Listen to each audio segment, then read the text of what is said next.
Živjo, sem Matej Cepin in poslušate 20. epizodo podcasta Goreči grm. Danes je z menoj Jan Peloza, mož in zelo kmalu tudi oče v sredini 30 let. V Sloveniji je zelo znan kot ustanovitelj ali soustanovitelj mnogih organizacij z področja okolja, javnega zdravja, mladih in socialnega podjetništva. Začelo se je pravzaprav zelo nedolžno, ko se je kot 14-letnik udeležil mednarodne mladinske izmenjave v svoji domači Izoli. Danes pa na primer vodi ali sodeluje z mnogimi prepoznavnimi organizacijami, ena takih je recimo Slovenska agencija za mlade, pa Youth Health Organization, to je evropska organizacija s sedežem v Ljubljani, ki jo je tudi pomagal ustanoviti. Poznani so po Evropski mladinski kartici, bivša Euro 26, če se jo še kdo spomni. V prostorih bivše ljubljanske borze na primer odpirajo pospeševalnik socialnega podjetništva. Imava pa z Janom kar nekaj skupnega, na primer oba sva inženirja računalništva, ki nikoli nisva čisto zares delala v računalništvu, saj sva bila že med študijem zelo okužena z delom z mladimi in z delom v nevladnih organizacijah, pa tudi s strateškim razvojem civilne družbe in družbe nasploh. Imava pa še eno podobnost oziroma skupno zgodbo. Če se spominjate, v 5. epizodi je bil moj gost Rafo Pinosa, ki sem ga označil za moj osebni goreči grm, da sem ob srečanju z njim v veliki meri odkril svoje poslanstvo. No, Jan Peloza, današnji gost, pa je že večkrat tudi javno povedal, da sem v določenem obdobju jaz sam bil za njega taka ključna oseba, ena od seveda ključnih oseb za njegov nadaljni razvoj in za njegovo nadaljno pot. Kar me posebej veseli, saj je Jan res zelo rodoviten človek, okrog katerega je zraslo mnogo reči. Še posebej pa me veseli to, da je tudi Jan goreči grm za mnoge, več 100 mladih, ki ob njem odkrivajo svoje darove in svoje poslanstva. Hvala, da poslušate. Podprite ta podcast s kakšnim lajkom, s kakšno delitvijo in seveda dobrodošli, da se javite v skupini Goreči grm na Facebooku ali pa meni osebno na matej@socialna-akademija.si. Pa gremo kar v akcijo. Že veš, kaj je tvoj edinstven prispevek k boljšemu svetu in kako ga udejanjiti? V podcastu Goreči grm razkrivamo močne zgodbe tistih, ki že živijo svoje poslanstvo, zato da lahko ti najdeš navdih, prepoznaš svoje goreče grme in pogumno stopiš na novo pot. Živjo, Jan, dobrodošel v Gorečem grmu. Ja, hvala za povabilo, ne? Najino prvo srečanje, 19 let si bil star, na usposabljanju za trenerje, pa na usposabljanju za menedžerje, ki smo ga organizirali v okviru Mladinskega sveta Slovenije. 20 let je bila spodnja meja in ti si nas na finto vrgel, da si že dost star in se udeležil obeh dveh usposabljanj. Kakšen si bil takrat in kaj te je pritegnilo na te dve usposabljanji? Ja, zdaj, če pogledam nazaj in rečem, kaj me je pritegnilo, na drugo usposabljanje je bil sigurno Matej Cepin, ne? Na prvo pa moja velika želja, da se v menedžmentu najdem v življenju, ne? To, da sem takrat za eno leto mogoče se postaral, je nekako predstavljal tudi mojo zgodbo mojega življenja, ne? Ker sem vse življenje čutil, da sem bil viden kot ta mal, ne? Ki ima neke velike ideje, kateremu se pač ljudje posmehujejo, ker pač ni še nastopil tvoj čas, ne. In takrat tudi sem nekako to čutil, a res, lik za eno leto ne morem pa priti na to usposabljanje. Kasneje v življenju se je pa to zgodilo, da stvari, ki sem jih govoril pri, 24-25 letih, so se ljudje posmehovali, zdaj pri teh starosti, torej 10 let kasneje, pa iste stvari govorim, pa kar naenkrat je to neka velika modrost. Prihajaš z Primorske in tam si doživel svoj največji goreči grm, ne? Če se spomnim, je bila to ena mednarodna izmenjava, ali kako je že bilo to? Začelo se je tako, da sem jaz pri 14 letih se v okviru neke delavnice v osnovni šoli odločil, da bi rad bil prostovoljec v okviru ene mednarodne izmenjave. Takrat mislim, da še ni obstajal program Mladina oziroma Mladi v akciji oziroma zdaj zadnji Erasmus Plus in podobni, ampak se je so se kazali neki zametki. In takrat sem se pridružil, spoznal kolege iz tujine, takrat se spomnim enega kolega, Avstrijca Martina, ki mi je dal celo e-mail. Ne. Pri 14 letih se meni sanjalo nekaj pomeni e-mail. Ampak ja, moram reči, da takrat me je to tudi postavilo malo više v svet, oziroma sam sem vedel, da če bom hotel karkoli v življenju spremeniti pa narediti, da se bom mogel nekako aktivirati. In pač ta mednarodna skupnost oziroma mednarodna platforma festivala takratnega Združenja igre narodov mi je lahko to omogočila. Pa kako je bilo to? Kaj je to bilo? Takrat vse, kar nam je sploh karkoli predstavljalo na tem svetu, ne? Se pravi, moram reči, najpomembnejša stvar na svetu. Danes pa, ko pogledam nazaj, bom rekel, da je bil pač ena stopnička k temu, kar sem danes. Jaz mislim, da sem se v okviru tistega prva leta naučil seveda nekega skupinskega dela, tudi nekih uspehov. Tukaj igra zelo veliko vlogo to, da sem zmagoval. Jaz sem po duši sicer zmagovalec, zato sem tudi pred leti nehal s košarko, ker sem gotovo, da mogoče nisem več tako kreten in ne zmagujem več. Ampak če greva zdaj bolj v opis stanja takratnega, kakšni si imel pri 14 letih hobije, kako je izgledal tvoj dan in kaj ti je to povabilo, na kaj so te dubali? Ja, zdaj v bistvu dobili so me na tisto finto, ki druge niso uspeli dobiti me, in to je, da kje so otroci, kje so ljudje, ne? Kje so moji vrstniki. Že od malega sem bil vpisan v glasbeno šolo, hodil sem v športno delavnico in praktično vse možne športe izprobaval, in tudi pri 14 letih ni, da mi je ostajalo preveč časa, ampak ko je bila priložnost se družiti, ko je bila priložnost še koga novo spoznati, to je bila tista finta, na kar so me vrgli. Povprečen 14-letnik takrat, sami veste, v 90 letih ni bilo interneta, imel sem en CD predvajalnik doma, ki praktično je bil zelo preveč napreden za svoje čase, tako da skoraj zadev nisem imel za jih poslušati, ampak mi je prav ta mednarodna izkušnja, da sem šel recimo v Berlin, da sem šel recimo v Olomouc ali pa v Mirzuschlag v Avstrijo, omogočila to, da medtem ko sem menjaval neke postaje, sem si lahko celo privoščil in kupil kakšen CD, ki ga pri nas ni bilo možno dobiti. Tako da, ja, če gledam vse skupaj, sem se občutil privilegiranega, če povem iskreno, no, in nekaj drugačnega od svojih sošolcev. Pa ko sem šel na srednjo šolo, bila pač športna gimnazija, mi je definitivno, sem bil še toliko večji čudak, zaradi tega, ker on je pa nek povzpetnež, oziroma vsi mi nekaj treniramo, smo pridni, saj tudi jaz sem, ne, ampak jaz sem zraven še to počel, in so se nekako ljudje, so se nekako začeli odtujevati od mene. Ena od stvari, ki me je potem kasneje oblikovala življenje, je to, da sem bil drugačen v srednji šoli kot vsi ostali, ker so pač gledali šport zelo ozkogledno, zelo miopično, jaz pa pač zelo široko v svet. Če si predstavljal tistega 14-letnika, ki gre na svojo prvo mladinsko izmenjavo, pa zdaj toliko 20 let približno kasneje, a lahko malo našteješ, kjere title imaš vse, to tudi jaz, ki te še kar dobro poznam, pojma nimam. Kjere funkcije imaš trenutno vse? No, tu se spet malo razlikujem, mali Jan pa veliki Jan. Zdaj zelo nerad govorim o svojih titulah. To rabo za zgodbo. Za zgodbo rabo. Ja, nič, trenutno sem predsednik Evropske zveze mladinskih kartic, namestnik generalnega sekretarja v okviru Mednarodne zveze za zdravje mladih. Sicer pa sem v zadnjih letih kar precej bil aktiven tudi na drugih področjih, ki so se navezovali tudi na trajnostni razvoj. Trenutno sem tudi direktor Slovenske agencije za mlade, torej SLOM. Delam pa dosti tudi na nekih novih zgodbah, tako da mogoče do konca leta tudi kakšna nova, dajmo reči, usklijeno. To je kar neki funkciji hkrati, koliko tega je plačanih funkcij, koliko je prostovoljskih, koliko je honorarnih, kako je to razmerje? Imaš pri sebi kakšno razmerje, kaj delaš za denar, kaj delaš za poslanstvo, ali pač imaš toliko nekih rezerv, da se na to ne oziraš, ali kako je s tem? Ja, jaz zrastel sem v delavski družini, kjer pač nismo imeli toliko, da bi si lahko privoščili velike stvari. Je pa res, da sem z leti se naučil nekega skromnega načina življenja, kljub temu, da morda moje potovanja, tudi moj Instagram tega ne kaže, ampak srečo imam, da sem v službi na različnih koncih sveta, ker si lahko potem tudi privoščim kakšen dopust. Ampak ne, drugače, jaz vedno gledam na to, da je denar drugotnega ali pa celo tercialnega pomena pri meni. Res pa je, da prazna vreča ne stoji po konci, kar pomeni, da nikoli se nisem spustil v neko novo zgodbo, če nisem imel zagotovljeno dovolj za preživetje.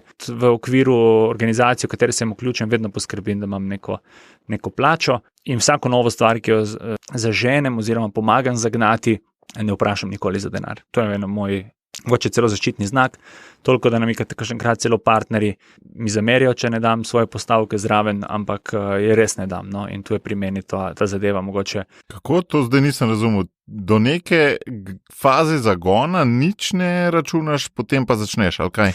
Jaz nikoli ne gledam na to, da je moj cilj, da na koncu nekaj zaslužim iz tega. Ko imam zagotovljeno svojo plačo, ko imam zagotovljeno dovolj za preživetje, je to zame. Kar pomeni, da naprimer, en tak primer povem, zdaj trenutno moja plača je sestavljena iz dveh delov. En del dobivam s strani Slovenske agencije za mlade, drugi del dobivam s strani Mednarodne zveze za zdravje mladih. In to je to. In nobenega drugega ne vprašam za niti dodaten evro. Celo zgodi se kakšenkrat, da kakšne projekte dobim, pa mi kdo ponuja, da naj prek SP-ja to zrihtam ali pa kakorkoli drugače, česar se zelo, zelo otepam. Najbolj pomembno pa s tem dajem tudi zgled, tako svojim zaposlenim kot svojim kolegom in partnerjem, da če nekaj narediš dobrega in pač te je ustvarila neka določena organizacija, v kateri si trenutno zaposlen, je prav, da izdaš raje račun, recimo iz organizacije, ker si zaposlen.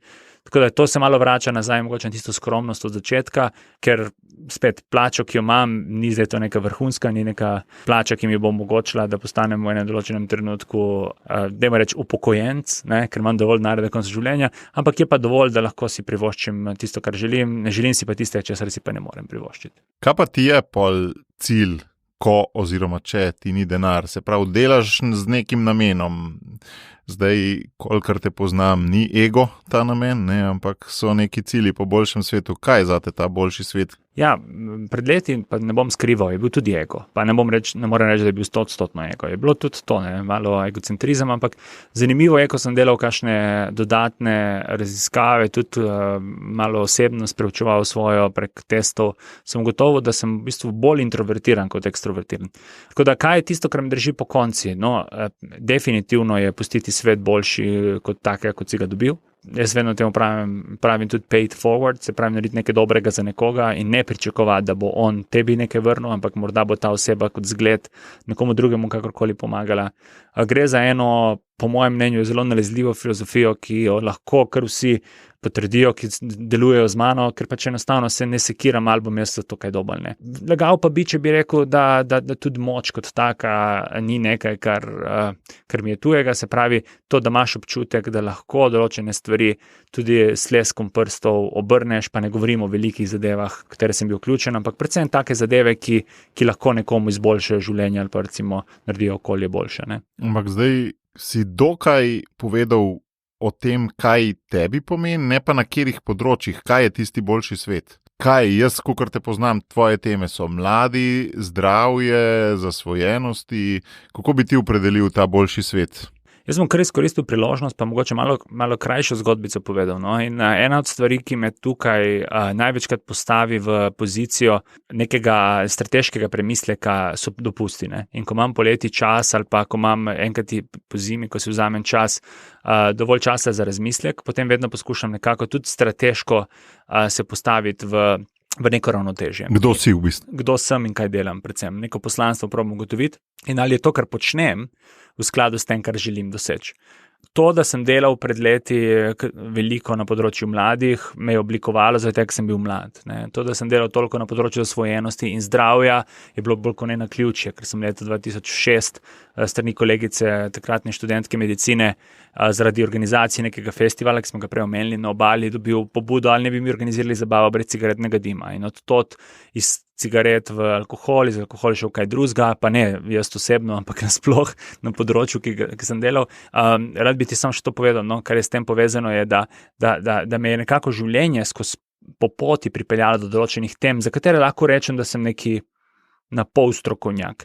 V čemu sem pa res strokovnjak, če bi lahko rekel, ali pa mogoče, da sem res, imam neke kompetence in je definitivno prilagodljivost, definitivno, da se hitro učim, to, da znam delati z ljudmi, ali pa mogoče, da je moja dobra volja nalezljiva in optimizem. In to je tisto, kar bi rekel, da morda je to danes socialno podjetništvo, morda bo to jutri nekaj drugega. Ne? Kakšne so teme, ki mi bojo naredile svet boljši, da čisto odgovorim na to vprašanje.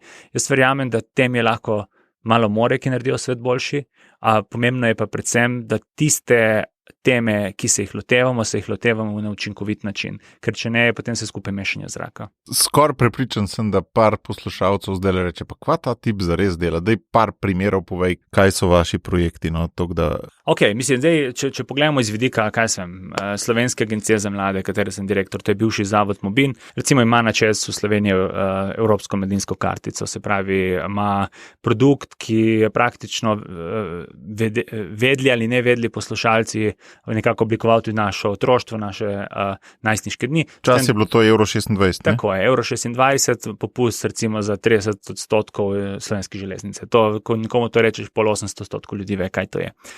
In koliko je zdaj teh kartic Medklic? Medklic trenutno v Sloveniji je 135,000, praktično iz 135 ne tisočih, ampak 135 smo skočili, 135,000 z nekaterimi partnerstvi in povezovanjem. In ti jih po noč plastificiraš? V bistvu poskušamo čim manj to plastificirati, ker to je tisti prinos mogoče k manjšemu ekološkemu odtisu in tako dalje. Ampak to je eden od takih projektov, kaj delamo. Delamo recimo na Social Impact Awardu, torej nagradi za socialni vpliv oziroma družbeni vpliv. Kdo se pa to prijavlja? Prijavljajo se mladi med 15 in 30 letom s projekti, ki vidijo, da bi lahko spremenili svet, predvsem pa so socialno-podjetniški projekti oziroma podjetništvo z učinkom, ki pač bojo spremenili svet na bolje. Med drugim postavljamo prvi slovenski Impact Hub v Ljubljani. To je kot nek coworking z mentorstvi pa takimi rečmi, če si prav predstavljam. Tako, pa akcelerator in inkubator za impact podjetnike. V bivši borzi, ne? Tako je, v bivši borzi, tu smo imeli res eno tako srečo in tukaj se kaže tista velika poteznost, o kateri sem prej govoril. Dosti krat jaz najprej skočim, ne, potem pa pogledam, če je tam, kamor sem skočil, sploh varno. In tukaj smo v enem trenutku se odločili, da mogoče bi pa mi vprašali za kredit, pa to kupili. In se je izkazalo, da nimamo za burek, predvsem ker smo nevladniki oziroma ker smo socialni podjetniki in nimamo takega EBITDA, da bi nam dovolili, ampak smo imeli srečo, da naslednji v vrsti, ki je hotel to kupiti, je nameraval v tem prostoru pač kot investicijo oddaja. Tako da smo se z njim v bivših prostorih borze na Slovenski 56 tudi uredili nov plac, se pravi z veliko investicijo strani tega italijanskega lastnika in bomo naslednjih 10 let postavili ta inkubator oziroma akcelerator in coworking, ki je globalno znan, imenovan Impact Hub Ljubljana. Koliko pa je teh Impact Hubov? Trenutno je preko 100 po svetu. Najbolj znani so recimo v Londonu, na King's Crossu, v Ženevi, v Los Angelesu, v San Franciscu. In vsi so mladim namenjeni? Ne, v bistvu sam Impact Hub je namenjen impact podjetništvom, kot sem prej rekel, podjetnikom, se pravi podjetnikom, ki niso nujno socialni podjetniki, se pravi ne delajo zgolj z namenom neke neprofitnosti in boljšega sveta, ampak delajo strani boljšega sveta, ampak tudi z namenom, da morda kaj zaslužijo. In jaz verjamem, na dolgi rok, če gledamo, da če je kaj, kar bo recimo rešili sistem podnebnih sprememb, kaj bo rešila velike krize, ki jih imamo v svetu, je definitivno to impact oziroma tudi do nekih meri zametkov socialno podjetništvo. A Tesla je impact podjetje? Oni so impact podjetje, pa pustimo, da niso vsem popolni, ampak... Kaj jih opredeljuje, to, da bomo razumeli? Impact podjetje v neki ožji definiciji pomeni, da je usmerjeno v dobrobit družbe, v okolja, deluje na trgu, to je zelo pomembno, predvsem pa, da se sproti nenehno izboljšuje in da se ne ustavi pri inovacijah, če ne obstaja v tistem trenutku vse popolno. Recimo tak primer, dosti prijateljev in kolegov in partnerjev tudi imam, ki rečejo, kaj boš šel to delati, ko boš naredil velik ekološki odtis.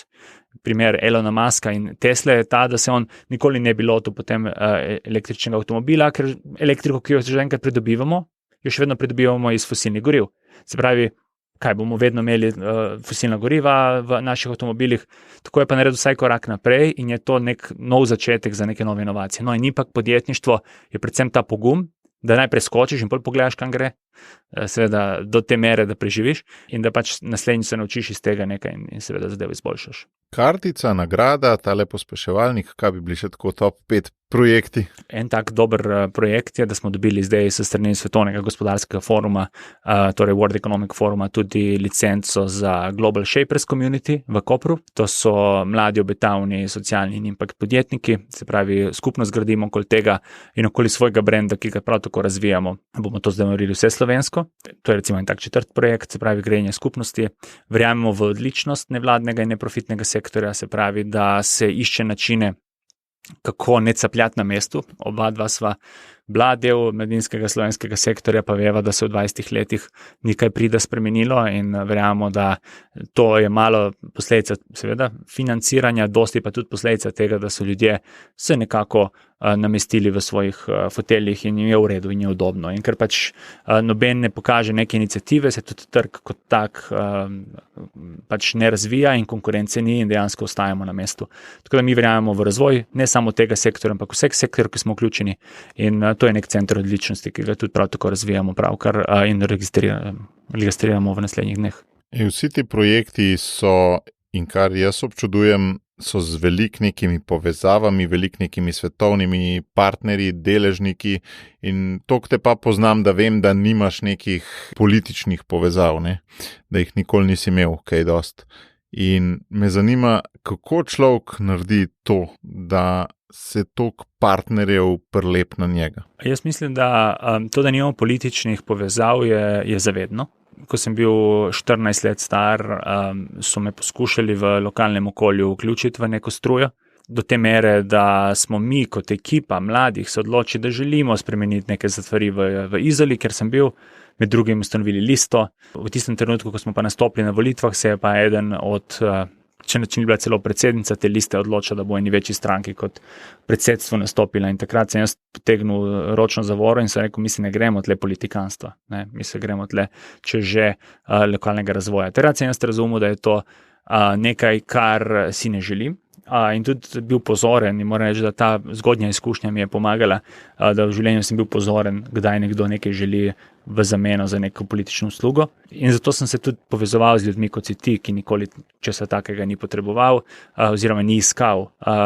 Taki ljudje so mi zelo pri srcu, še posebej zato, ker ne gledajo v osnovi kaj in kako, s kje prihajaš, kdo ti je v preteklosti podprl, kakšno lepko imaš, ampak res vidijo tisto dobro namernost, predvsem pa moram reči spet moj nalezljiv optimizem. No, in ta optimizem, kakšenkrat mi žena pove, da še dobro, da je ona malo bolj negativna, ker če ne bi imeli doma praktično že zgrajene gradove in kaj še, kar pa sploh nekako ne bi si mogli privoščiti. No. Tako da ja, politično pot me nikoli zanimala, pa tudi me ne zanima, čisto iskreno. Čeprav se da tudi veliko doseči, ali ne? Ja, samo to se razlikuje. No, je politikanstvo, drugo je pa sprememba določenih stvari, ki so bile tebi pomembne. Meni verjetno namiguješ na spremembo določenih zakonov, pri katerih smo kot zagovorniki zelo močno delovali. No. Ja, tako preseneča me v bistvu, da si tako negativno odnos do politike pokazal, ker vendarle oba veva, da tudi to mora biti in da se tudi to da dobro upravljati, ne? Jaz imam dosti prijateljev, sam si rekel, iz tujine, ki so šli na politično pot in kako njih gledajo in kako gledajo naše politike, ki dobro delajo, je 180 stopinj razlike. Kolega iz Turčije želi kandidirati za parlament, bil je tudi na Forbes 30 pod 30 in pri njih je to častno delo, cenjeno delo. Pri nas, takoj ko nastopiš v parlament, ti pade za 50% priljubljenost. Ne? In jaz mislim, da to je težava. Ampak veš, kaj si mi zdaj povedal? Pa tudi sam tega malo čutim, da v bistvu zaradi sebe ne bi šel v politiko, da verjameš, da se da dobro delati, sam da bi si zapacal prihodnost. Toliko se poznava, da veš, da sem oseba, kateremu je pomembno mnenje drugih. Tako da en namen, en razlog za to je tudi to, ja, da bi se nekako zapacal prihodnost. Drug razlog je pa to, da trenutno ne vidim dovolj dobre sredine ljudi, ki so lahko mi dovolj dober vzor ali pa dovolj dobri zavezniki, da bi lahko velike stvari spremenili. To ne pomeni, da bom gradil svojo stranko in to ne pomeni, da bom okoli sebe ljudi spremenil v enem določenem trenutku v politični inštrument. Ampak moram pa povedati, da še tistih nekaj dobrih ljudi, ki gre v politiko, so nažalost mi dokazali, pa ne vsi, obstajajo svetle izjeme, ampak so mi nažalost dokazali, da kar hitro zgubijo ideale pa vrednote, ko je potrebno v ene določeni stvari malo bolj pragmatično ali pa moralno fleksibilno odločati. A sem te prav razumel, da se v bistvu za tvojo strukturo osebnosti več dobrega za boljši svet naredi z pozicije druge vrste, torej civilne družbe, kot pa politike? Pri čemer je seveda spet beseda civilna družba v Sloveniji zlorabljena in enačena s protestom. Ja, no, sem ta del, zato dajmo reči, da tudi beseda nevladnik in neprofitna organizacija je postala tudi bogokletna, ne? Ampak oba sva nevladnika in oba delujeva neprofitno. civilno-družbeno, trenutno, v tem trenutku verjamem, da sama civilno-družbena organiziranost lahko pripelje ali pa spodbudi določene spremembe, ki se seveda na koncu smo v demokraciji, odločajo tudi v parlamentu. In dokazali smo z zakonom o omejevanju uporabe tobačnih izdelkov ali pa s katerim drugim zakonom, na katerega smo zelo aktivno zagovarjali, ne, ampak resno, dajmo reči, resno, odgovorno zagovarjali in se nismo šli nekih nizkih brc, ne, smo dokazali, da se da z nekim političnim strukturiranim dialogom narediti veliko. Zato jaz verjamem, trenutno verjamem, da se da tako največ narediti. Vprašanje, kaj bo čez 10 let, mogoče bomo pa prišli do točke, da bo srenja v našem parlamentu, pa tudi na lokalni ravni dosti bolj kultivirana in z tega vidika bomo velike druge priložnosti. Kje pa vidiš žarek upanja za to, Aga? Ja, jaz mislim, še vedno največji žarek upanja vidim v mednarodnih povezovanjih, tudi s tem, da nam nekdo kaže ogledalo, da nam pove, v čemu mogoče nazadujemo v primerjavi z ostalimi, v čemu smo boljši kot drugi. Predvsem pa en tak fenomen v Sloveniji je zelo zanimiv. No? Ti lahko o eni stvari 10 let govoriš in ta isto stvar pride nek mednarodni strokovnjak in za eno tiskovno konferenco pove isto in se spremeni javno mnenje. Se spremeni javno mnenje. Tako da jaz mislim, da ko bomo mi sprejeli, da imamo tudi pri nas zelo dobre strokovnjake oziroma da imamo ljudi, ki nam pametne stvari znajo povedati, brez da kličemo pomoč iz kjerkoli, mislim, da bo tudi stvar šla na boljše in da bomo ugotovili, da tudi vzgajanje voditeljev, investicija v nek altruizem pri nas bo tudi naš svet naredilo boljši. Takrat sem prepričan, da ne bo težav. Ne. Tale zgodba o tobaku, ki si jo omenil, človek, ki si res prizadeva zato, ker verjame v določeno stvar za spremembo nekega zakona, nasprot njega pa tobačna industrija, ki je zelo močna. Koliko to košta? Koliko časa, če lahko skozi zgodbo, no? Kdaj je to bilo, koliko časa vse skupaj traja, taka kampanja, kaj ti pusti kot posledice, kje so pasti, da padaš? Jaz mislim, da dejansko zagovorništvo se nikoli ne konča. Zdaj, če pogledamo prva 4 leta in prvi zakon o omejevanju uporabe tobačnih izdelkov iz leta 2007 in naslednjih 10 let, ko smo prišli do drugega takega bolj celostnega zakona 2017. Ti si bil pri obeh zelo intenzivno. Zelo intenzivno, s tem, da pri prvemu nisem imel pojma, kaj delam. No. Koliko si bil star takrat? Ja, pri prvemu, ko sem začel to delati, sem bil lih polnoleten, malo več kot polnoleten. Drugič sem pa že te iste stvari, ki sem jih takrat govoril, in če se navežem na anekdoto začetka, pač so me ljudje začeli poslušati. No. Ko sem bral media clipping iz leta 2007 in zdaj vidim, da že itak nasploh dojemanje o tobaku se je kar precej spremenilo. Dobro, to je lahko zgodba na karkoli, ni nujno na tobak. Že pogledamo iz vidika pogleda na vegetarijanstvo v Sloveniji. Ne? Pred 10 leti se je odsvetovalo nosečnicam, da so vegetarijanke. Zdaj pač dejansko noben se ne pritožuje na tem, kvečemu rečejo, da če si slučajno vegan, jej dodatne vitamine. Ne? Isto velja za kakšno drugo stvar. Podcasti 5 let nazaj niso bili nič. Ne? Pri nas je zdaj pravi boom s podcasti. To je tudi za moje občinstvo, se mi zdi, veš, da določene stvari tudi povezane z versko svobodo, pa s takimi stvarmi se kar obupa, ne? Ampak obstaja pot 15-20 letnega garanja, da se neko stališče, da se neko javno mnenje obrne, ampak se ga noben ne loti. Zdaj, če sistemsko se tega lotiš... Recimo, kaj je tak primer? Zasebno šolstvo. Ne? Ja. Slovenija je dežela z najmanjšim deležem zasebnega šolstva v EU, mislim, da pa vse en tak problem, pa tok, pa jaz, ko imam svoje otroke, vidim, koliko je ta svoboda staršev, da dajemo, da sami vplivamo na izobraževalni sistem, tudi pomembno, ne, za prihodnost naše države. Ja, kaj sem hotel na to se navezati, je to, da ni nujno, da sistemsko in sistematično 10-15 let nekaj počneš, da se bo to zgodilo. Važno je, da si tam.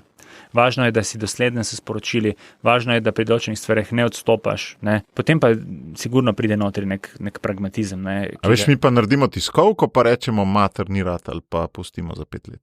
Ja, moram reči, da sicer zagovorniške organizacije ustrajajo tudi po 20 in 25, primer Umanotera, kar jo poznam, pa sem na srednji že 20 let, govori proti jedrski elektrarni Krško. Ne. Še vedno govori in še vedno znova se odločamo, ali bomo drugi blok zgradili. Jaz mislim, da kakšnega dobi človek občutek, da torej to vse neučinkovito, kar pa ne drži. Ne.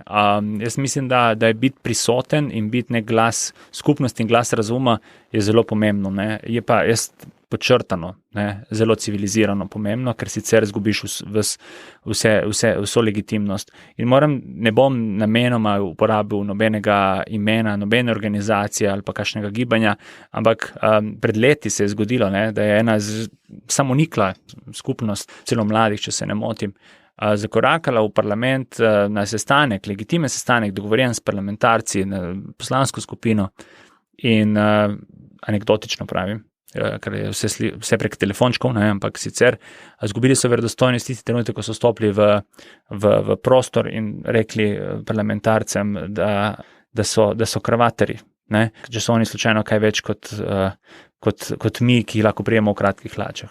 In hkrati obratno, nekomu je tukaj podpisanemu, torej meni se je zgodilo, da sem šel na sestanek na tržni inšpektorat, pa mi je takratna direktorica tržnega inšpektorata rekla, vidiš, v Bermudah se hodi na sestanke. Tako da jaz mislim, da do neke mere je treba sprejeti tudi, iz katerega okolja ljudje prihajajo in nič ni narobe, če je nekdo kravatar, nič ni narobe, če je nekdo tudi v Bermudah, res da ne kaže nek spoštovanje za trenutne kulturne norme, ampak človek se vpraša, kaj pa je trenutno norma, kaj je tisto, kar je normalno. In če se vrne na tvoj del, kar se tiče spreminjanja nekega stanja, ki traja 10-15 let, je zelo pomembno, da se zavedamo, kaj je normalnost v določenem trenutku.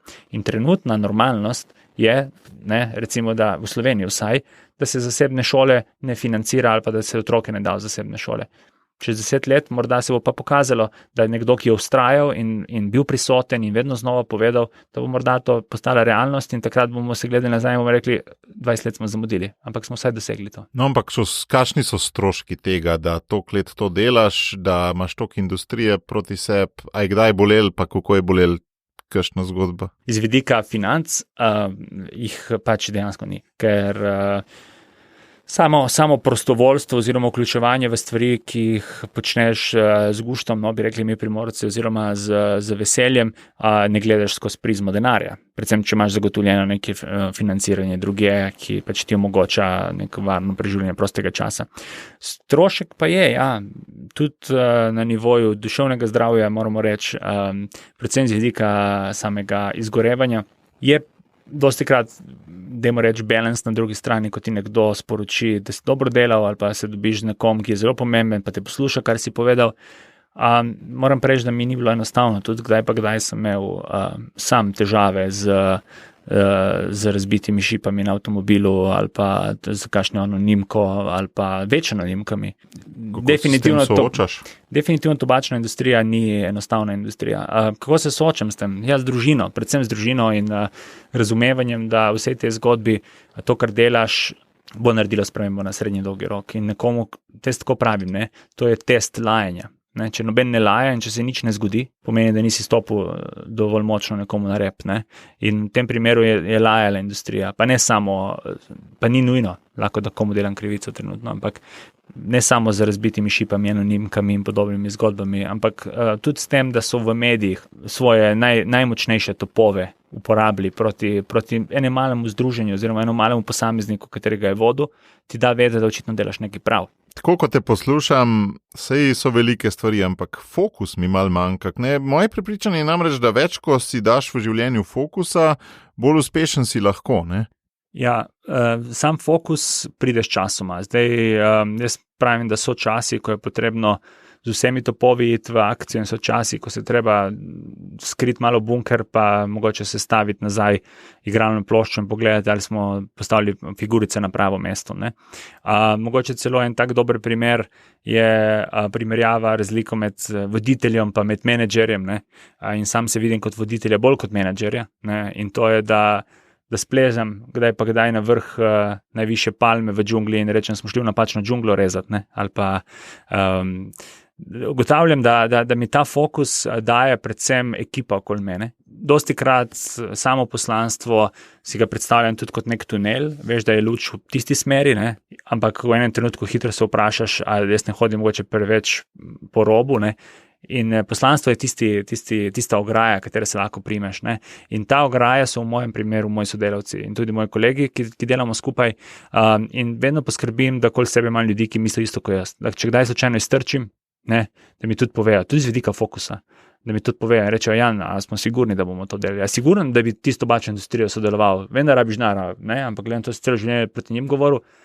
Hvala Bogu se to še ni zgodilo, da bi rabo ravno tobačna industrija denar pobirati, ampak smo že razmišljali, da bi morda s katero drugo industrijo, pa ne alkoholno, ampak s kakšno fosilno ali pa kaj takega, sodelovali, da jim pomagamo. Ne. A sem te prav razumel, da ni tako, da bi imel neke teme v fokusu, tako kot jaz recimo, ne vem, jaz skozi bolj čutim, da je moj fokus formacija nekih voditeljev za družbo, ne? Da pri tebi ljudje, okrog katerih si določajo te teme. In če boš šel pač med druge ljudi, boš pač imel drugo temo in ti je to čisto kul. Izbiram si tudi ljudi, s katerimi delam, ampak ne prepuščam se toliko, da bi me peljalo, kamor pač reka pravi, ampak definitivno skrbim, da sem jaz tisti krmar ali pa mogoče celo oseba, ki zavesli, mogoče zamahne. Tvoj največji uspeh skozi moje oči, bil si v veliko organizacijah, ampak zame tvoj največji uspeh je prva, ta Mladinsko združenje brez izgovora in sicer zakaj? Mnogi smo ustanovili neke organizacije, Socialna akademija organizacija, mnoge so organizacije, ampak v zadnjih 30 letih samostojne Slovenije je samo ena mladinska organizacija dosegla status nacionalne mladinske organizacije na novo, da je bila iz nule ustanovljena. Ne? In to je bila samo tvoja. Se pravi, to pomeni narediti lokalne enote po celi Sloveniji, oziroma po velikem delu Slovenije, in da te enote avtonomno delujejo, da se med seboj povezujejo in imajo neko željo. Ne? V Sloveniji imamo skavte, tabornike, podeželsko mladino, mlade planince, politične podmladke in tako naprej. Ne? Ti si pa čisti z nule, brez vsake infrastrukture, uspel to narediti. Kako zdaj gledaš na to nazaj? Prvo, tu se moram skakor zahvaliti tebi, pa Pugiju, Tadeju Puglju, ki je takrat pomagal tudi postaviti naš prvi kompetenčni model brez izgovora. Ne? Ampak jaz nisem štartal organizacijo z namenom, da bomo postali nacionalka ali pa da bomo postali in ostali. S časoma se je videlo, seveda na začetku skozi prijateljstva, tudi skozi neko aktivistično delo, ki pač, beseda aktivistično je tudi poslala že bogokletna dan danes, ampak takratno aktivistično delo, kot smo ga mi razumeli, smo prišli do točke, da smo ugotovili, da ima priložnost, ima potenciale dodatnega razvoja, dobivati sredstva na razpisih, predvsem pa multipliciranja na različnih lokalnih nivojih. Jaz, ko sem to zadevo razvijal, me je gnala predvsem želja smiselne participacije mladih, predvsem pa demokratičnosti. In jaz mislim, da nisem takrat našel, ali pa vse, kar sem jo našel v okviru ostalih organizacij, je bilo malo preveč nelepkano. Ni nujno politično, do neke mere morda ideološko, ampak še vedno sem rekel, na tak način, kot si mi to želimo, pa pač noben ni počel. Tudi sam nisem imel nobenega ozadja iz takega ali drugačnega gibanja, da bi me to prepričalo, ampak rekel sem, ok, na trajnostnem razvoju pa pač dejansko res eksplicitno ne počne nihče nič. Ampak kako ob tebi rastejo voditelji? Kaj si jim dajal, s čim si jih hranil?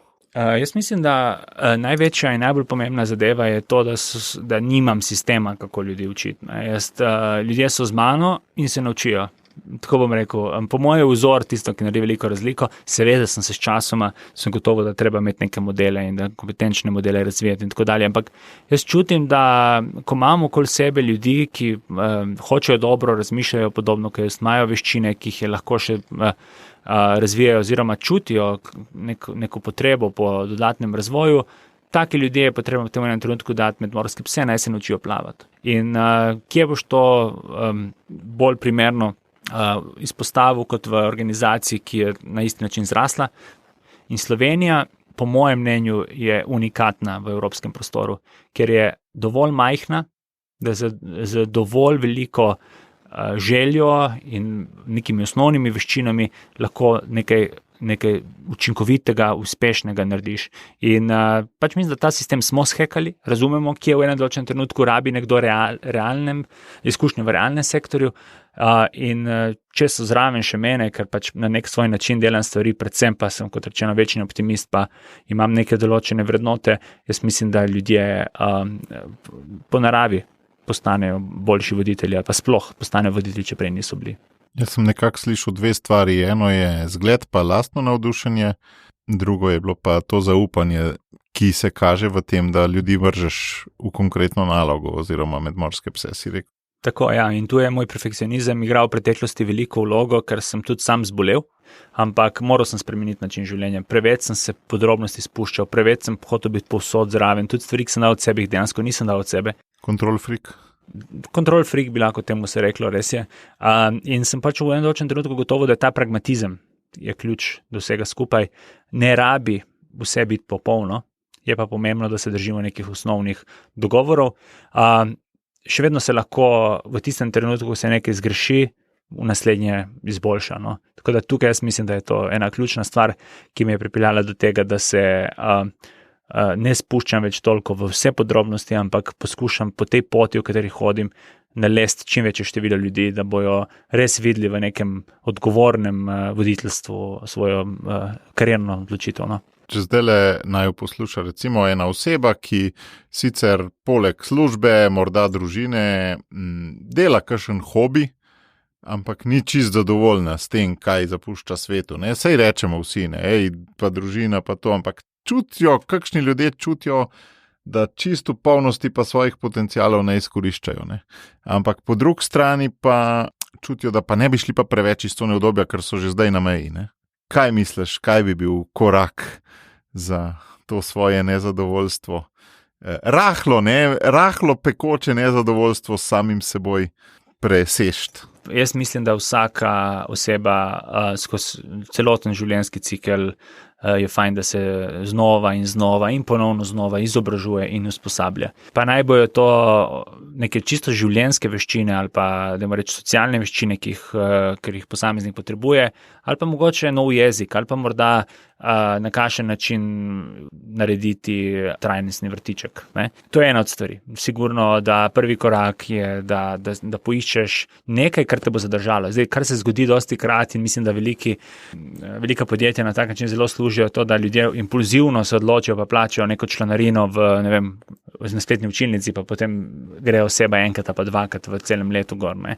Ampak nekaj takega, kar te bo pripeljalo, da narediš ta korak naprej, da greš, da nekoga spoznaš. Vem, da v COVID časih to malo težje, ampak morda, da greš v lokalno krajevno skupnost ali pa v cerkev ali pa sicer v neko lokalno združenje, kjerkoli obstaja možnost, da si aktiven. Pa naj bo to Karitas, naj bo to Rdeči križ, naj bo to taborniki skavti, ali pa morda brez izgovora. Ti izobraževanje pa biti aktiven enačaš, če te prav razumem, ali vsem? Ne enačim, ampak biti aktiven se po mojem mnenju začne s tem, da narediš prvi korak in da se zavedno odločiš, kaj je tisto, kar te bo zadržalo v okviru nekega usposabljanja ali v okviru te aktivnosti.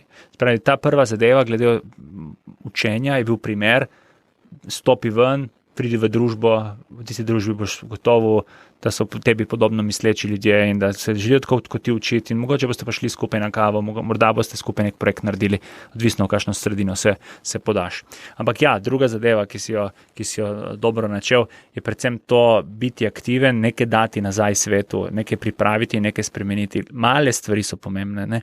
Da narediš nekaj za nekoga, ker ta oseba bo čutila, da je potem lahko nekomu drugemu to da. Jaz se še živo spomnim, ko sem enkrat se vračal, ko sem živel še na Trnovem v Ljubljani, iz neke zabave, ker sem tako drugače nisem od denarja dovolj, da bi žural, ampak sem uspel nekako in sem bil res lačen. In sem prišel na stojnico, pa en gospod je rekel, no, zdaj bom pa jaz tebi plačal eno pleskavico, ne? Ker ko sem jaz bil takšen kot ti, ne, mi je en drug gospod meni tudi plačal pleskavico. In ne vem, čutil je, da nima denarja, ne vem, ko je čutil, da tistem trenutku si bil lačen, ampak ne moram reči, da mi ni pustilo vtisa. In še zdaj se spomnim, kako je nekdo mi to naredil in to je tudi vplivalo kasneje na mene, da sem rekel, glej, tu jaz kakšenkrat komu, pa ne samo plačal, ampak predvsem mu pomagal nesebično. No? Pravi, pomembno je, da se potem gre tudi v neko zgodbo, kjer lahko na svoj način vrneš skupnosti, vrneš svojemu lokalnemu okolju ali pa morda svojim otrokom, morda svojim zanamcem na kakšen večji način. No? Tako da jaz mislim, da ni nič narobe, če si priznamo, da v enem trenutku nismo aktivni, nič narobe, če priznamo, da morda zadnjih 10 let kakšna stvar bi lahko še usporedno za našo dobrobit človeštva ali pa živali naredili, ampak nikoli ni prepozno, ne? Vedno se da kaj narediti. No? In jaz mislim, da že to, da podpreš morda kakšno lokalno organizacijo, kot je primer Socialna akademija, ki dela podobne projekte, ki bi lahko spremenili svet, ali pa se vključiš v tako organizacijo, ti bo dalo dosti tega zadoščenja in občutka, da je tvoje življenje res še nekaj več kot zgolj to, da svoji družini pa sebi pomagaš, kar je že tako drugače ogromno. No. Zdaj tudi pričakujete z ženo Nino prvega otroka. Znaš kaj? Okay. A, pod vprašanje, kakšno čustvo so ob tem, B, imaš kakšen občutek, kako bo to spremenil tvojo aktivnost in tvoje fokuse? Jaz se tega zelo veselim in oba se zavedava, da bo to spremenilo na en način življenja. Kot sem rekel že prej, v življenju sem veliko potoval, mislim, da že skoraj pri 100 državah. To sem glih hotel reči za poslušalce. Ta tip pred korono je bil, ne vem, 3/4 časa v tujini in nikjer dlje kot 14 dni. Res je. 250 dni je eno leto sem bil od doma, pa sem že bil z Nino. Tako bom rekel, ta stvar se je takrat kar stopnjevala in sem gotovo, da pač določene zadeve pač enostavno ne rabim biti v tujini, ne, in je lahko kdo drug. Tudi le pomaga, da imam kolege in sodelavce, ki lahko grejo namesto mene. Zdaj pač ko se bo otrok rodil, pa verjamem, da bomo res tiste najbolj nujne zadeve, ko bom moral fizično biti, bom zraven, sicer pa mislim, da je COVID dokazal, da lahko veliko stvari naredimo tudi prek Zoom ali pa kateregakoli drugega spletnega videoklica. Predvsem, ko se bo spremenilo, če gre vse po sreči, se bova z ženo preselila na slovensko obalo. Tega se zelo veselim. Pri meni se stvari dogajajo v ciklih in eno od teh 7-letnih ciklov se ravno kar zaključuje in to nekako sovpada z rojstvom najinega prvega otroka. Nekako se veselim, da bomo mogoče malo več dali tudi lokalni skupnosti na obali, ki moram reči, da je sigurno malo bolj razvojno gledano od zadaj za ljubljansko regijo. Tako da morda bom pa tudi tam uspel kakšne nove strukture vzpostaviti in pomagati lokalnim podjetnikom, pa lokalnim civilno-družbeno organiziranim posameznikom ali pa takim, ki si želijo narediti spremembo. Tako gledam, da se bi spremenilo. Mogoče pa je vredno tudi izpostaviti, da si želim, ne samo mogoče, sigurno si želim biti dober oče, želim biti zraven pri vseh rojstnih dneh, po vseh možnih obletnicah svojih otrok. Pa moraš pa poslušati podcast od Francije Bačarja, ful je navdihujoč v zvezi s tem.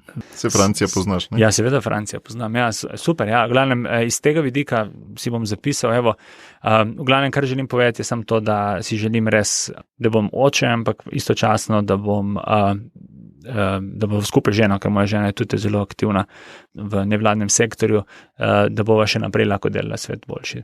Kjere potrebe si v resnici zadovoljeval s temi, to te še nisem vprašal, s temi potovanji in kako so te potrebe zbledele zdaj skozi čas, a sam s COVID-om ali bi drugač tudi? Sodelavcem zelo rad povem, ne. Mi smo prej imeli smo pisarno na Gregorčičevi v Ljubljani. In lani avgusta smo spakirali iz te lokacije in dali vse skupaj v škatle. In zdaj poleti, ko smo se preselili na Slovensko 56 v Ljubljani, smo te škatle odpakirali. Ne. In zdaj, ko pogledam čisto metaforično gledano, sem jaz takrat zapakiral preteklost in zdaj odpakiral prihodnost. In dosti enih stvari, ki sem jih odprl po enem letu, sem gotovo, da jih ne rabim več. Ne. Tako da vsakemu priporočam, da se kdaj zazipa, tako da v škatle določene stvari pisarni ali pa sicer doma, nekaj časa mine in potem jih spet odpre. Tako da ja, v bistvu, kaj sem zadovoljeval? Zadovoljeval sem predvsem veliko potrebo poimeti stvari, ki jih nisem imel, ko sem bil otrok. Starša oba sta delala, ampak zaslužili smo ravno dovolj, da sem bil v krožke vključen, pa da smo šli enkrat v toplice poleti, kar je bilo vse, kar sem potreboval, samo da smo si nejasnem, ampak dostikrat je ta fenomen, da ko nekaj nimaš, potem, ko imaš svoj denar, si želiš vse imeti. Jaz nisem rabil imeti oblek, nisem rabil imeti avtomobilov, nisem rabil imeti nekih dragih drugih stvari, ampak želel sem pa svet videti. In vsaka priložnost, ko je bila za potovati, sem potoval. A to je bilo že od otroštva v tebi, ta svet videti? Jaz mislim, da ja. Moj oče je pomorščak. Tega pa tudi nisem vedel. Ja, pri mojem prvem letu se je odločil, da bo da bo pustil barko, ne, in da bo delal. Isti si ti zdaj. Ja. Tako da jaz mislim, da je, videl, še dobro si mi to omenil, sploh nisem tega povezal. Na to je pa referenca od Uroša Kuzma na podcast. No, super, to so taki linki, ki jih dodaš zraven, lahko klikneš tukaj, pa te poveže na drug podcast. Vidiš, si se kar naučil delati podcaste in povezovati na svoje vsebine. Ampak ja, jaz mislim, da je to, jaz sem dosegel kar veliko iz vidika potovanj, več sem videl, kot sem naredil v tujini, če sem iskren. Zadnja leta pa več naredim v tujini, kot vidim. Tako da, če slučajno ne gre žena moja z mano, jaz ostanem v hotelu. Pa si zdaj ekološki vtis vseeno malo bolj kritičen do sebe? Ja, ni to... Kar si zapustil? Ja, zdaj, če gledam malo nazaj, zdaj sem ravno en dober... A veš, kaj ponavadi je argument ta, ne, lej, potujem, ampak ker si prizadevam za trajnostne teme, mislim, da je večji plus kot minus s tole mojo letalsko karto, ne? Ja. Kako pa zdaj gledaš? Zadnja 4 leta verjetno je bil večji plus kot minus, predtem pa ne.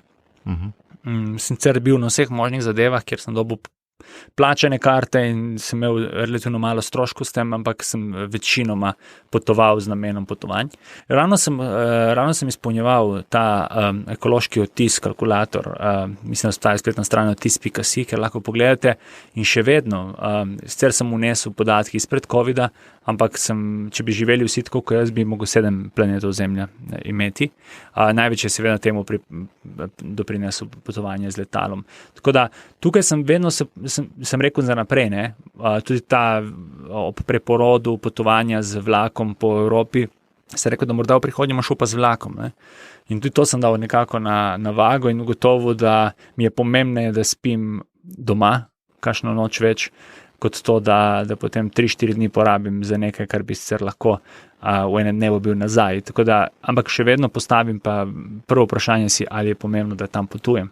Ali lahko to naredimo v okviru nekega Zoom klica, ali še bolje, ali lahko prek e-maila to zrihtamo. No. Ampak veš, kaj se mi zdaj utrnil, to, kar si rekel, zadnje 4 leta ne, prej pa ja, ne, tako kot ena odraslost, ne, pa tudi se upada, ne, približno s tvojimi 30 leti, ne, kaj je v Sloveniji meja za mladost zakonska, ne.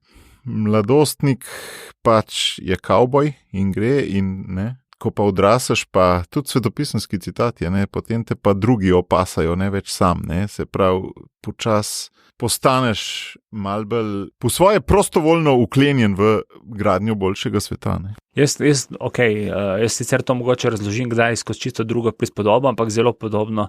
Možgani se razvijajo najbolj do enega 25-26 leta in rastejo vedno od odzadaj proti naprej, se pravi, zadnji se razvija ta prefrontalni korteks, torej oddelek za pametne odločitve v življenju. No? In če se vrne na področje zdravja in pitja alkohola, naprimer, mladi največ alkohola popijejo ravno do 25. leta starosti, dokler se jim ta oddelek za razum od spredaj razvije. Če ga niso zakrnili s tok alkohola. Tako, ja, če se niso določene možganske celice ne razvile. Ampak, no, kar želim povedati je ta, da dosti enih stvari počnemo tudi do nekega 30. leta. Zdaj tudi Lancet je postregel z ugotovitvami, da zdaj odraščanje oziroma adolescence ni več do 19. leta, ampak celo do 25. v nekih državah, celo 19. leta. In ta sinonim oziroma prispodoba tudi tega kavboja je realna tudi iz vidika neke fiziologije in sicer razvoja človeškega telesa. Tako da ja, jaz sem vesel, da nisem preveliki bedarij delal, ko sem odraščal. Največja moja bedarija je bila res ta, da sem toliko potoval in da tudi mogoče je stalo kakšnega odnosa, predvsem odnosa z nekaterimi prijatelji. Čist primer, na svojo poroko najboljše petice ni bilo moje, ne? Zaradi tega, ker na njeno nisem prišel, ampak ker nisem bil povabljen, ker nisem prišel na nek rojstni dan 30-letnico, ne? Ampak ni to neka taka stvar, katera je nepopravljiva. Jaz verjamem, da življenje nam daje druge priložnosti in bo že nastopil čas, seveda, če bomo spodbudili toliko boljše, da bomo lahko to popravili. Ne? In ja, te odnosi tudi za ceno kakšnega rojstnega dneva staršev, brata, nonotov, pokojnih sorodnikov, mi je žal, ampak mi je definitivno dalo sporočilo za naprej, da tega ne želim z svojo najožjo družino v prihodnosti več početi. No. Ti zdaj, ko si tako dobro govoril o mladostniških zablodah, pa tudi fizioloških danostih mladih pri razvoju možganov, kaj ti vidiš kot največje izzive razvoja mladih v današnjem času. Ne toliko zelo, dajte mladi se v roke vzeti, ampak čist sistemsko gledano, kje imajo najtežjo pot.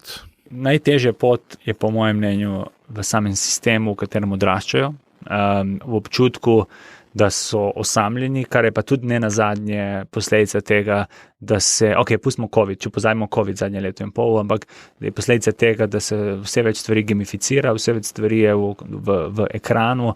Tle je ena dobra serija, sami jo verjetno tudi poslušalci gledajo, in to je recimo Black Mirror. In to je prav serija, ki kaže vse zablode oziroma kako naša tehnologija v neki zgodnji, bližnji prihodnosti lahko negativno vpliva na nas, oziroma nam skoče sporočiti, da ta črno zrcalo je praktično naš ekran in da že ves ta čas lahko te stvari počnemo, pa sploh se ne zavedamo, da počnemo jih narobe. Ampak ja, jaz mislim, da to je eno takih stvari že od malega, da se otrokom potisne iPad ali pa pametni telefon ali pa televizijo v roke, zato da pač dajo mir, da ne jokajo. Da dobijo digitalen feedback namesto analognega. Ne? Tako, to je ena takih stvari. Predvsem pa jaz mislim, da prepričanje, da je Slovenija slaba. Jaz vidim Slovenijo, pa videl sem res skoraj 100 držav. Slovenija je po moji oceni najboljša, pa druga najboljša država na svetu za odraščanje, za razvoj svojega otroka. Pustimo spet mass media in vse, kar zraven pride, če se uspeš iz teh stvari sklopiti. Imamo dobre plače, imamo dobro okolje, imamo čisto pitno vodo, ni vojn, premajhni smo, da bi kogarkoli zanimali, še vedno imamo priložnost za uspet. Prva je pa recimo po mojih ocenah, ali pa prva ali pa druga je Kostarika, ki tudi so, ne vem, že več kot 50 let nazaj prepovedali recimo vojsko, ukinili vojsko ali pa imajo trajnostne standarde vrhunske. Slovenija je lahko najbolj kot po Švici zgleduje, recimo po Kostariki, po mojem mnenju. Ampak da se vrnem nazaj na to, mladi imajo preveč občutek, da je zunaj pa perfektno. Če res ne greš na nek čist drug del sveta, pa tudi to nisem prepričan, mogoče Nova Zelandija ali pa res Kostarika, boš dosegel iste stvari in isto se bo dogajalo, iste krivice se bo dogajalo, isto bomo imeli občutek, da nas ljudje ne poslušajo in še vedno bo ista težava iz otroštva, ki bo rasla, in to je, da se počutiš osamljen. In tretja zadeva, se opravičujem, mogoče, da sem dolg s tem odgovorom, ampak najbolj pomembna po moje v tej zgodbi je to, da se mladim ne da priložnost. In mlade se jih poskuša vse več, sicer to ni empirično, ampak po mojem občutku, vse več peljati skozi življenje z rokico, tu moraš to narediti, to moraš to narediti, tako ne, če ne sem pa tukaj, pa mi pridi k meni. Jaz kakšenkrat verjamem, da je potrebno tudi past, pa si poškodovati kolena, tako kot smo mi mali bili, če se spomnimo, smo imeli trenirko, ki je bila zaflikana, in na fliko, ki smo spet padli, je bil šla Miki Miška še gor. Zdaj otroci nimajo poškodovanih kolen, ne laufajo, ne padejo na šodru, ker po možnosti je vse skupaj zavarovano. Ampak to je prav, da je zavarovano, ni pa prav, da se ne dovoli otrokom pa mladim, da naredijo napake, še posebej pa ne v kontroliranem okolju. In tu verjamem, da tako taborniki, kot skauti, kot brez izgovora igra zelo pomembno vlogo, da se simulirajo realne situacije, ker kje boš drugje falil v življenju, kot v kontroliranem okolju, ker imaš mladinske voditelje, mladinske delavce, ljudje, ki te imajo radi in želijo, da se naučiš v življenju pač tudi past, da se znaš pobrati. Še zadnja stvar, ki je tudi s tem povezana. Ena od mnogih stvari, ki jih imamo skupnih, je to, da sva oba končala študij računalništva in pol naju to ni več zanimalo. Kako je bil pri tebi ta prehod, če se spomniš? Ker mnogi od poslušalcev tudi čutijo, da so mogoče napačno stvar študirali, pa jim je totalen prevelik prehod v nekaj drugega in rajš do konca življenja vztrajajo v tisti prvi. Kako se spominjaš ti tega prehoda? Ja, jaz sem se vpisal na računalništvo, ker so vsi govorili, da je to poklic prihodnosti. Tako kot ti, smo se mi računalništvo učili stvari, ki zdaj se sploh dejansko več ne uporabljajo. Osnove, algoritmi, razumevanje samih strojnih in programskih sistemov je bilo pomembno, ampak jaz sem končal faks, še preden se je programiranje v oblaku pojavilo, še preden se je prišel prvi iPhone ven. Tako da danes računalništvo je dosti bolj aplikativno in morda v tistem času, čeprav sem šel na informatiko, bi ostal v tem poklicu, če bi bilo kaj bolj podobno temu, kar se danes nauči na faksu. Moj prehod iz računalništva je bil malo boleč. Jaz sem imel enega profesora, ki je bil tik pred penzijo, ki me ni želel spustiti na zadnjem izpitu in sem ga ponavljal tolikokrat, da smo mogli iskati izjeme v statutih in pravilnikih. On se je odločil, da pač jaz nisem tip človeka, ki ga hoče spustiti naprej. in sem dokazal mu, da vse ostale izpite lahko naredim in da čakam samo njega. In na koncu je bil samo še njegov izpit, ampak on je rekel, jaz ga ne spustim, sem mogel profesora zamenjati. Tisto se mi je malo zamerilo. Tako da 3 leta več sem delal faks ravno zaradi tega konkretnega profesorja in prehod v ta svet, katerega imenujem realen sektor oziroma realen svet, je bil niti ne boleč, ker nikoli nisem nehal delati te civilno-družbene angažiranosti, nikoli nisem nehal z mentorstvom in z voditeljstvom, ampak zgolj sem našel vedno neko varno zatočišče v njemu. Tako da tisti moji neuspehi, občutek, da nisem dovolj dober, ki mi je ena velika oseba na faksu sporočila, da nisem pravi za to, me je pomagala ta osnova, ta moja matica. No. Zdaj, ali in kako sem prav naredil to, da sem pustil računalništvo, moram reči, da dosti mojih sošolcev ima 2-kratno plačo moje trenutne, ampak vprašanje je, če so pa tako zadovoljni, kot sem jaz zadovoljen. Tako da tukaj igra veliko vlogo res ena taka stabilnost, da si res plačan za tisto, kar imaš rad delati, da imaš občutek oziroma da razvijaš svet na boljše, da imaš občutek, da so tvoje veščine in znanja upoštevana in to je tisto, kar je bolj pomembno kot to, da na koncu kucam tisto kodo 12 ur v računalnik in imam 2-krat večjo plačo. Hvala, Jan, za ne Black Mirror, ampak kar Mirror. Imava veliko podobnosti in upam, da bo še dolgo ostala kolega. Hvala tebi, Matej, in vso srečo z tem podcastom, ki je res vrhunski.